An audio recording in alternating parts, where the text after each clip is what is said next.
আপনাদের স্বাগত। আমি জয়দীপ। সংবাদ শিরোনাম। নৃত্যশ্রী কলানিকেতনের মানব সাংস্কৃতিক কার্যক্রম এখন বিস্তারিত। বেস্ট ফর নাইট বললে কোনো ব্যামানন হবে না। দর্শক শ্রোতাদের অভিভূত করা রাত যেন সেখানে পুরোপুরি কৃতিত্ব আয়োজকদের।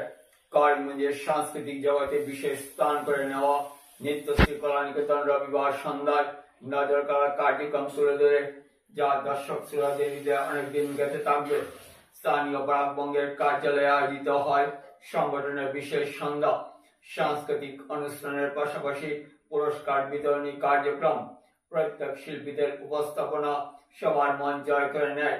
কি বলছেন সংগঠনের কর্ণধার সোনালী গোস্বামী মিডিয়ার সামনে? গোলার মতো রুখে দাঁড়ায় কিশোর ক্ষুদিরাম। ভারত মায়ের প্রতি কর্তব্য পালন করতে এগিয়ে আসে 16 বছরের সাহসী ক্ষুদিরাম। যোগ দেয় বিপ্লবীদের দলে। হত্যা করার জন্য আমার প্রফুল্লর সাথে আরেকজনকে লাগে। আমি যাব, তুই পারবি ক্ষুদিরাম? এই দেশ আমাদের দেশ। প্রত্যেক ভারতবর্ষে যাতে মাথা উঁচু করে বাঁচতে পারে, তার জন্য আমি আমরণ লড়াই করে যাব।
তোমার বয়স কম, তুমি যা করেছো সেটা অস্বীকার করো, প্রাণে বেঁচে যাবে।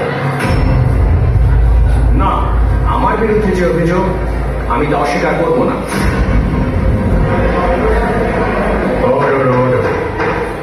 ক্ষুদিরাম বসুকে মৃত্যুদণ্ডে দণ্ডিত করা।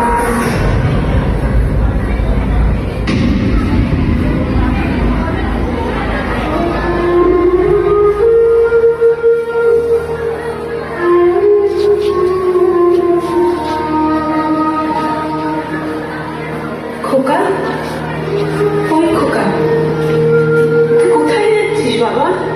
কোথায় যাচ্ছিস আমাকে ছেড়ে? তুই কেন ফিরবি না?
জানাই।